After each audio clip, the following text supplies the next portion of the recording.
सत्यनारायण भगवान की जय, वृंदावन धाम की जय। एक समय नैमिषारण्य तीर्थ में शोकनादी 88,000 ऋषियों ने श्री सूत जी से पूछा, हे प्रभु, इस कलयुग में वेद विद्या रहित मनुष्य को प्रभु भक्ति किस प्रकार से मिलेगी तथा उनका उद्धार कैसे हो सकेगा। हे मुनि श्रेष्ठ, ऐसा कोई तप कहिए जिससे थोड़े समय में पुण्य प्राप्त होवे तथा मनवांछित फल भी मिल जाए। ऐसे कथा सुनने की हमारी बहुत इच्छा है। सर्वशास्त्र ज्ञाता श्री सूत जी बोले, हे वैष्णव में पूज्य, आप सबने प्राणियों के हित की बात पूछी है। अब मैं इस श्रेष्ठ व्रत को आप लोगों से कहूँगा, जिस व्रत को नारद जी ने लक्ष्मी नारायण भगवान से पूछा था और श्रीमती ने मुनि श्रेष्ठ नारद जी से कहा था, सो ध्यान से सुनिए। पहला अध्याय। बोलो श्री सत्यनारायण भगवान की जय।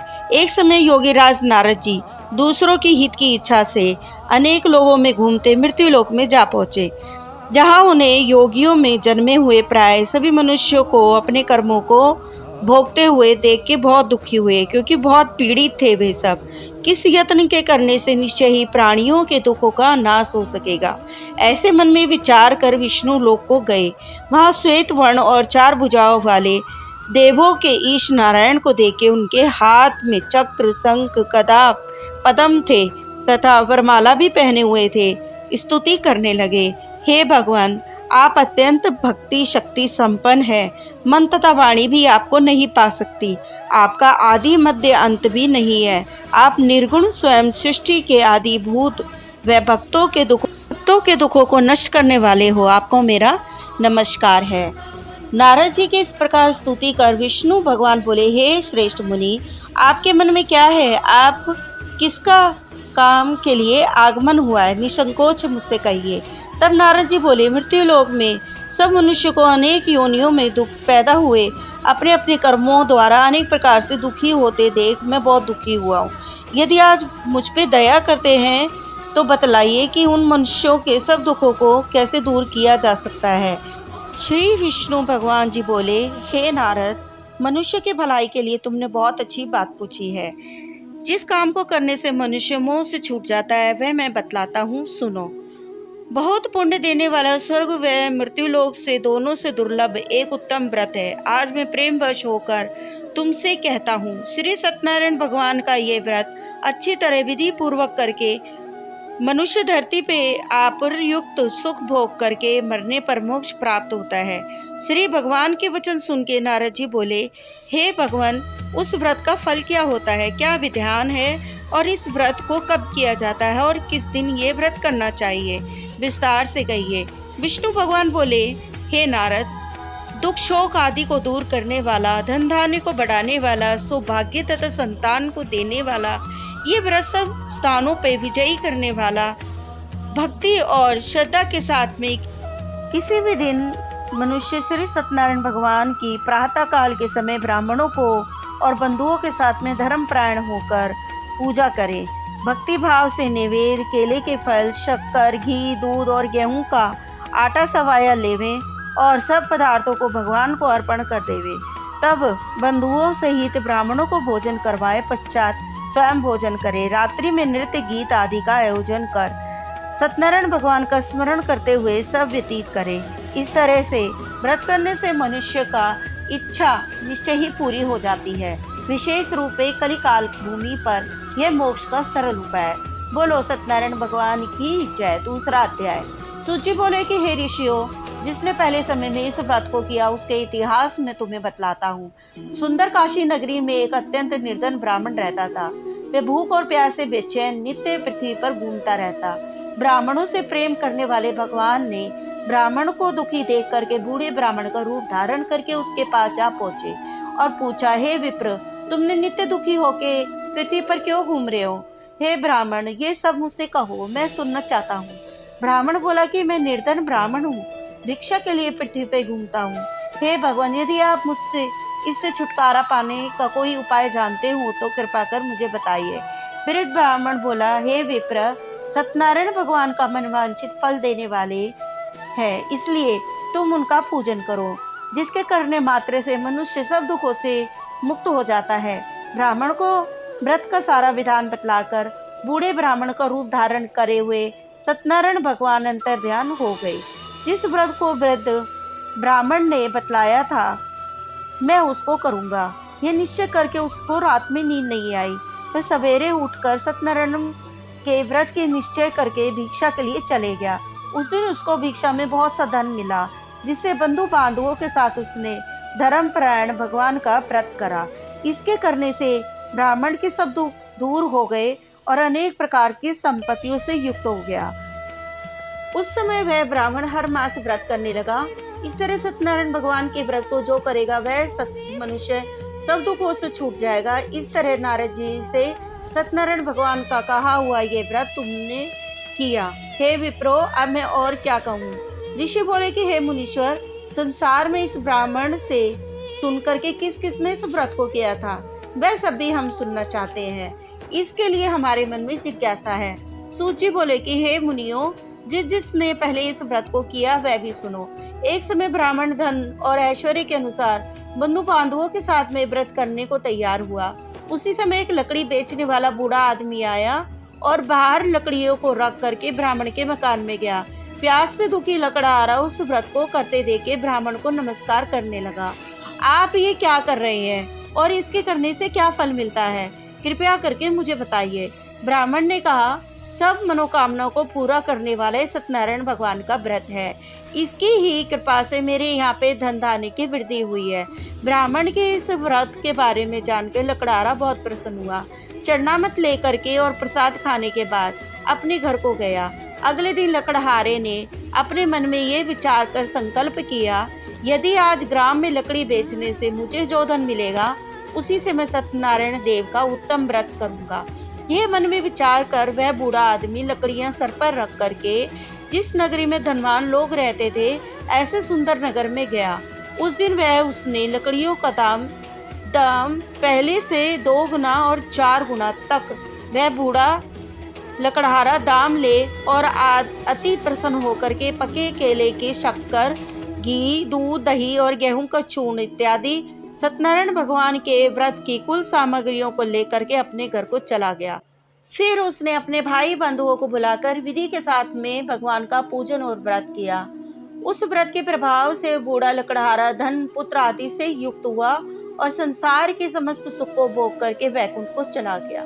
तीसरा अध्याय। बोलो सत्यनारायण भगवान की जय। सूत जी बोले कि श्रेष्ठ मुनियों, अब आगे की कथा कहता हूँ, सुनो। पहले समय में उल्कामुख नाम का एक बुद्धिमान राजा रहता था। वह सत्यवान और जितेंद्रिय था। प्रतिदिन वह देव स्थानों पर जाता था और गरीबों को धन धान्य दे करके उनके कष्ट को दूर कर दिया करता था। उसकी पत्नी कमल के सम्मुख समान वाली सती सावित्री थी। पुत्र प्राप्ति के लिए भद्रशिला की नदी के तट के किनारे दोनों ने सत्यनारायण भगवान का व्रत भी किया। उस समय से वह एक साधु नामक वैश्य आया। उसके पास में व्यापार के लिए बहुत सा धन था। वह नाव के किनारे पे ठहरा करके राजा के पास गया और राजा को व्रत करते हुए देख के विनय के साथ में पूछा, हे राजन, भक्ति युक्त चित्त से आप ये क्या कर रहे हैं? मेरी सुनने की इच्छा है, सो आप मुझे बताइए। राजा बोला कि हे वैश्य, अपने बांधुओं के साथ में पुत्र आदि की प्राप्ति के लिए महाशक्तिमान सत्यनारायण भगवान का व्रत पूजन कर रहा हूँ। राजा के ऐसे वचन सुन के साधु आदर के साथ में बोले, हे राजन, मुझे भी इसका सब विधान कहो। मैं भी अपने कथानुसार इस व्रत को करूँगा।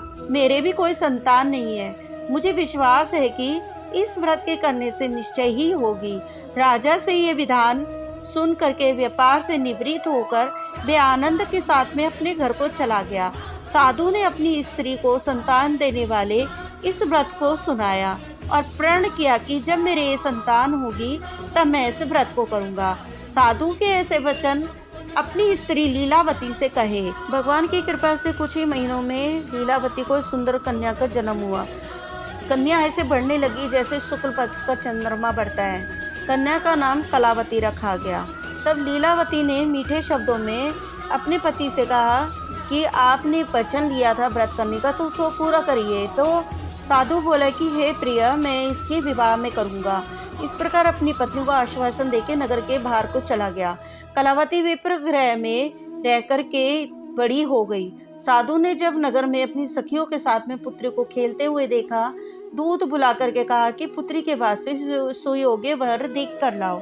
साधु की आज्ञा पा करके दूत कंचन नगर पहुंचा और वहां बड़ी खोजबीन देखभाल के बाद एक लड़की के लिए एक सुयोग्य सुंदर वाणिक पुत्र लेकर आया। उस सुयोग्य लड़के को देख के साधु ने अपने बंधु के साथ में अपनी पुत्री का विवाह कर दिया, किंतु दुर्भाग्य से वह उस दिन भी व्रत करना भूल गया और सत्यनारायण भगवान क्रोधित हो गए और उन्होंने श्राप दिया कि तुम्हें दारुण दुख मिलेगा। अपने कार्य में कुशल साधु वैश्य अपने जमाता सहित समुद्र के समीप स्थित रत्नपुरी नगरी में गया। वहां दोनों ससुर जमाई चंद्रकेतु राजा नाम के नगर में व्यापार करने लगे। एक दिन भगवान सत्यनारायण की माया से प्रेरित कोई चोर धन चुरा के ले जा रहा था, लेकिन सामने दूतों को आता हुआ देखे हुए इतना घबरा गए कि जहाँ ससुर जमाई ठहरे हुए थे उनके पास में धन रखकर वो दोनों चोर भाग गए। जब दूतों ने साधु और वैश्य के पास में राजा के धन को देखा तो वो दोनों को बांध के ले गए और राजा से बोले कि राजन, ये चोर हम पकड़ के लाए हैं, देख के आज्ञा दीजिए। तब राजा की आज्ञा से उनको कठोर कारावास में डाल दिया और उनका सब धन छीन लिया। सत्यनारायण भगवान के श्राप के कारण साधु वैश्य की पत्नी और पुत्री भी घर पर बहुत दुखी थे। उनके घर पर भी जो धन रखा था चोर चुरा के ले गए। शारीरिक मानसिक पीड़ा तथा भूख प्यास से अति दुखित तो अन्न की चिंता में कलावती एक ब्राह्मण के घर में गई। वहां उसने सत्यनारायण भगवान का व्रत होते हुए देखा। फिर वह कथा भी सुनी तथा प्रसाद ग्रहण किया और घर आ गई। माता ने कलावती से कहा, हे पुत्री, अब तक तू कहाँ थी, तेरे मन में क्या है? कलावती बोले कि माता, मैं एक ब्राह्मण के घर में गई जहाँ श्री सत्यनारायण भगवान का व्रत होते हुए देखा। कन्या के वचन सुन के लीलावती भगवान के पूजन की तैयारी करने लगी। लीलावती ने परिवार और बंधुओं सहित सत्यनारायण भगवान के पूजन को किया और वर मांगा कि मेरे पति और दामाद दोनों शीघ्र आ जाएं। साथ ही प्रार्थना की कि हम सबका कोई भी अपराध हो उसे क्षमा कर दीजिए। सत्यनारायण भगवान इस व्रत से संतुष्ट हो गए और राजा चंद्रकेतु को स्वप्न में कहा, हे राजन, जिन दोनों वैश्यों को तुमने बंदी बना के रखा है वे निर्दोष हैं, उन्हें प्रातः ही छोड़ दो, नहीं तो और उनसे जो भी कुछ धन ग्रहण किया उसे लौटा दो, नहीं तो मैं तेरा धन, राज्य, पुत्र आदि सब कुछ नष्ट कर दूंगा। राजा से ऐसे वचन सुन करके भगवान अंतर्ध्यान हो गए। प्रातःकाल के राजा चंद्रकेतु ने सभा में अपने सपने को सुनाया। फिर दोनों वाणिक पुत्रों को कैद किए हुए थे उनको सभा में लेके आए। दोनों ने आते ही राजा को नमस्कार किया और राजा मीठे वचनों में बोले, हे महानुभावो, तुम्हें भावीवश ऐसा कोई दुख प्राप्त हुआ है, अब कोई भय नहीं है। ऐसा कह के राजा ने उनको नए नए वस्त्र आभूषण पहनाए और जितना उनका धन लिया था उससे दुगना करके उनको विदा कर दिया। दोनों वैश्य अपने घर को चल दिए। चौथा अध्याय। बोलो सत्यनारायण भगवान की जय। सूत जी बोले, वैश्य ने मंगलाचार करके यात्रा आरंभ की और अपने नगर को चल दिए। उनके थोड़ी दूर निकलने पे दंडी वैश्यधारी सत्यनारायण भगवान ने उनसे पूछा, हे साधु, तेरी नाव में क्या है? अभिमान वाणिक हंस करके बोला, हे दंडी, आप क्यों पूछते हो? क्या धन लेने की इच्छा है? मेरी नाव में तो बेल पत्ते भरे हैं। वैश्य का कठोर वचन सुन भगवान ने कहा, तुम्हारा वचन सत्य हो जाए। दंडी के ऐसे सुनकर थोड़ी दूर गए और कुछ दूर जाकर के देखा समुद्र के किनारे बैठे दंडी के जाने पे वैश्य ने नित्य क्रिया करने के बाद नाव को ऊंची ऊंटी देकर चंबा किया और नाव में बेलपत्ते आदि देकर मूर्छित हो जमीन पे गिर पड़े। फिर मूर्छा खोली तब शोक प्रकट करते हुए उसका दामाद बोला कि आप शोक न करें, कि दंडी का श्राप है, अतः उनकी शरण में चलना चाहिए, तभी हमारी मनोकामना पूरी होगी। दामाद के वचन सुन के वैश्य दंडी के पास में पहुंचा और अत्यंत भक्ति भाव से नमस्कार करके बोला, हे भगवान, आपकी माया से कोई भी ब्रह्मा आदि नहीं जान सके तो मैं इतना तुच्छ कैसे जान सकता हूँ? तब मैं अज्ञानी कैसे समझ सकता हूँ? आप प्रसन्न होइए, मैं समर्थ के अनुसार आपकी पूजा करूँगा। मेरी रक्षा करो और मेरे पहले के समान धन नौका भर दीजिए। इससे भक्ति युक्त वचन सुन भगवान प्रसन्न हुए और इनकी इच्छा अनुसार वर दे के अंतर ध्यान हो गए। तब उन्होंने नाव में आकर के देखा कि नाव धन से परिपूर्ण है। वह फिर भगवान सत्यनारायण भगवान का पूजन कर साथियों सहित अपने नगर को चला गया। जब अपने नगर के निकट पहुंचा तब दूत को घर भेजा। दूत ने साधु के घर जाकर उसकी पत्नी को नमस्कार कर कहा, कि साधु आप अपने दामाद के सहित नगर के समीप आ गए। ऐसा वचन सुन साधु की स्त्री ने बड़े हर्ष के साथ में सत्यदेव का पूजन कर पुत्री से कहा, मैं अपने पति के दर्शन को जाती हूँ, तो कार्य पूर्ण कर शीघ्र आ जाना। परंतु कलावती माता के वचनों को अनसुना करके सब कुछ छोड़ छाड़ करके चली गई। प्रसाद की अवज्ञा के कारण सत्यदेव रुष्ट हो गए और उसने उसके पति को नाव सहित पानी में डुबो दिया। कलावती अपने पति को न देख के रोती हुई जमीन पर गिर पड़ी। इस तरह से नौका को डूबा हुआ तथा कन्या को रोता हुआ देख दुखी होकर के बोला, हे प्रभु, मुझसे या मेरे परिवार से को जो कोई भूले उसे क्षमा कीजिए। इससे उनके दीन वचन सुन के सत्यदेव रुष्ट हो गए और आकाशवाणी हुई, हे साधु, तेरी कन्या मेरे प्रसाद को छोड़कर आई है, इसलिए उसका पति अदृश्य हुआ है। यदि वे घर जाकर प्रसाद खाकर लौटेगी तभी सब कुछ संभव हो सकेगा। ऐसी आकाशवाणी सुन के कलावती ने घर पहुंचकर प्रसाद खाया, फिर आकर के पति के दर्शन किए। तत्पश्चात साधु ने बंधु बांधव सहित सत्यदेव भगवान का विधि पूर्वक पूजन किया। उस दिन से वह प्रत्येक पूर्णिमा को सत्यनारायण भगवान का पूजन किया करता। इस तरह से इस लोक को सुख भोग करके उस स्वर्ग के लोक को चला गया। 5वां अध्याय। बोलो श्री सत्यनारायण भगवान की जय। श्री सूत जी बोले कि हे ऋषियों, में एक और कथा कहता हूँ, सुनो। प्रजापालन नाम के तुंडध्वज नाम का एक राजा रहता था। उसने भी भगवान का प्रसाद त्याग करके बहुत दुख पाया। एक समय वह वन जाकर के पशुओं को मार करके बड़ के पेड़ के नीचे आया। वहाँ उसने ग्वालों को भक्ति भाव से बंधुओं सहित सत्यनारायण भगवान का पूजन करते देखा, परंतु राजा अभिमानवश देख करके भी वहाँ नहीं गया और न नमस्कार किया। जब ग्वालों ने भगवान का प्रसाद उसके सामने रखा तो उसको भी उसने त्याग दिया, अपनी सुंदरी नगरी को चला गया। वहाँ उसने अपने सब कुछ नष्ट पा लिया। अब ये जान के कि सब भगवान ने ही किया है, तब उसी स्थान पर ग्वालों समेत गया और वहाँ पर भी भगवान का विधि पूर्वक पूजन करके प्रसाद खाया। तब सत्यदेव की कृपा से पहले जैसा था वैसा ही हो गया। फिर दीर्घ काल तक वो सुख भोग के मरने पे स्वर्गलोक में गया। जो मनुष्य इस दुर्लभ व्रत को करता है, वह भगवान की कृपा से धन धान्य की प्राप्ति होती है, निर्धन धनी बनता है, बंधु बंधन से मुक्त हो जाता है और संतानों को संतान की प्राप्ति होती है तथा इस मनोरथ को पूर्ण करने वाले अंत में वैकुंठ को धाम को बचाते हैं। पहले समय में जिसने इस व्रत को किया है उसकी भी मैं कथा सुनाता हूँ। वृषदानन ब्राह्मण ने सुदामा का जन्म लेके मोक्ष को प्राप्त हुआ। उल्कामुख नाम का राजा दशरथ होकर वैकुंठ को प्राप्त हुआ। साधु नाम के वैश्य ने मोर ध्वज बन करके अपने पुत्र को आरे से चीरकर मोक्ष की प्राप्ति करी। महाराजा तुंडध्वज भी स्वयं भू मनु हुए। उन्होंने भी बहुत से लोगों को भगवान की भक्ति में लीन करके स्वयं मोक्ष को प्राप्त हुए। लकड़हारा भी अगले जन्म में गुह नाम के निषाद का राजा हुआ, जिससे भगवान राम के चरणों की सेवा कर मोक्ष को प्राप्त हुए। बोलो सत्यनारायण भगवान की जय। आपको ये वीडियो जरा भी हेल्पफुल लगी है और जरा भी आपको इसमें इंटरेस्ट है तो आप इसमें लाइक कीजिए, सब्सक्राइब कीजिए और हाँ, बेल बटन जरूर दबा दीजिए। बोलो कृष्ण भगवान की जय।